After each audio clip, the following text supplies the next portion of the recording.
কত স্বপ্ন নিয়ে এই প্রবাসে আইছিলাম রে ভাই, কত স্বপ্ন নিয়ে এই প্রবাসে আইছিলাম, অনেক স্বপ্ন নিয়ে এই সৌদি আরবে মাটিতে আইছিলাম, অনেক স্বপ্ন নিয়ে। কত স্বপ্ন দেখাই সৌদি আরবে পাঠাইছিল দালাল। আমি যখন পাসপোর্ট করলাম, পাসপোর্ট কইরা যখন দালালে অফিসে গেলাম, এজেন্সির অফিসে গেলাম, তখন এজেন্সি বললো আপনি কি কোম্পানিতে যাইতে চান। আমাদের কাছে বড় বড় রেস্টুরেন্ট, বড় বড় 4 স্টার 5 স্টার 7 স্টার রেস্টুরেন্টে কাজ আছে, কফি শপের কাজ আছে, বড় বড় সুপার মার্কেটে কাজ আছে, সবগুলার বেতন অনেক বেশি, থাকা খানা সব কোম্পানি। আপনি যাওয়ার সাথে সাথে কাকা আকামা কইরা দিব, কাফালা কইরা নিব, বলো দেয়া কাট কইরা নিব। বাইরে ভাই 10টা মাস হইলো এই সৌদি আরবে আইছি ভাই, কোনো আকামা পাইলাম না, কোনো কাফালা পাইলাম না, মাস শেষে বেতন পাই না ভাই। 10 মাস কাম কইরা 3 মাসে বেতন পাইছি, এই দুঃখের কথা কার কাছে কইমু।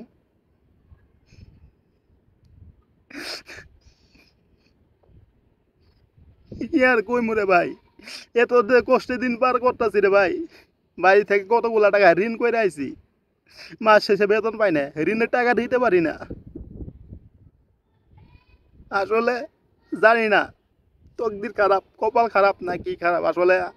হয়তো বা কোনো বড় পাপ পাপ করছিলাম, হয়তো বা কোনো পাপ কাজ করছিলাম, হয়তো বা এর লাগে আজকে আমার এই অবস্থা। বাড়িতে কত টাকা ঋণ করে আইছি, বাড়িতে টাকা দিতে পারি না, নিজে ঠিক মতো খাইতে পারি না।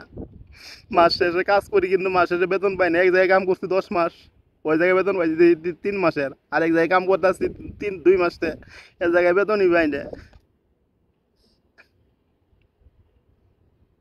জানি না আল্লাহ আমার কপালে কি লেখে রাখছে, কোনোদিন ভালো কোনো কিছু পাইমু কিনা। কত মানুষের কাছে একটা কাজের লাগে চাইলাম, কত মানুষের কাছে কইলাম ভাই একটা কাজ থাকলে কাজের ব্যবস্থা করে দেন, কিন্তু ভাই কেউ আমার কোনো কথা শুনলো না ভাই। আসলে ভাই বর্তমানে সৌদি আরবে টাকা ছাড়া কেউ কাউ কাজ দেয় না। আসলে ভাই বর্তমানে আমি এমনিতেই সৌদি আরবে অনেক টাকা ঋণ করে আইছি, তার মধ্যে যদি বাড়ি থেকে আরও টাকা ঋণ করে যদি আইনা কাজ নেই, তারপরেও ভাই বর্তমানে যে টাকা দিয়ে কাজ দেয় এটার কোনো কাজের বিশ্বাস নাই ভাই। আপনারা অনেকেই জানেন সৌদি আরব বিষয়ে, যারা সৌদি আরবে থাকেন এই কথাটা অবশ্যই জানেন যে টাকা নিয়ে কাজ দেয় না, আর এমনও কাজ দেয় তার চেয়েও খারাপ, আপনি যেরকম ছিলেন তার চেয়েও খারাপ কাজ পান। কাজ ঠিকই পাবেন কিন্তু মাসে যদি বেতন না পান এই কাজ দিয়ে আপনি করবেন কি ভাই। যদি এরকম হয়তো আপনি টাকা দিয়ে কাজ পাইতেছেন, আপনি আকামা পাইতেছেন, কাফালা পাইতেছেন, সব কিছু পাইতেছেন, তাহলে কোনো সমস্যা ছিল না ভাই।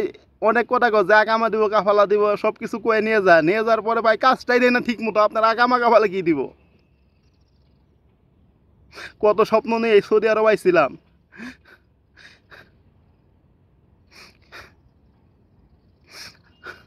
কত স্বপ্ন নিয়ে এই সৌদি আরবে আইলাম, বা পরিবারের সবাইকে কাঁদায় আইলাম, নিজেও কাঁদতে কাঁদতে সৌদি আরব মাটিতে পা রাখলাম, পা রাখা ভাই এরকম অবস্থায় পড়লাম। কত স্বপ্ন নিয়ে আইছিলাম রে ভাই, এই সৌদি আরব আইসে আমার সব স্বপ্ন ভাঙ্গা গেছে। জানি না আল্লাহ কপালে কি রাখছে, হয়তো বা আল্লাহ চাইলে এর চেয়ে ভালো কিছু দিতে পারে, আশা করি। ওই মহান আল্লাহ যদি চায়, যেরকম আছে এর চেয়ে ভালো কিছু দিতে পারে যদি আল্লাহ চায়। আল্লাহ চাইলে সব সম্ভব, কার কপালে কি আছে কেউ জানে না।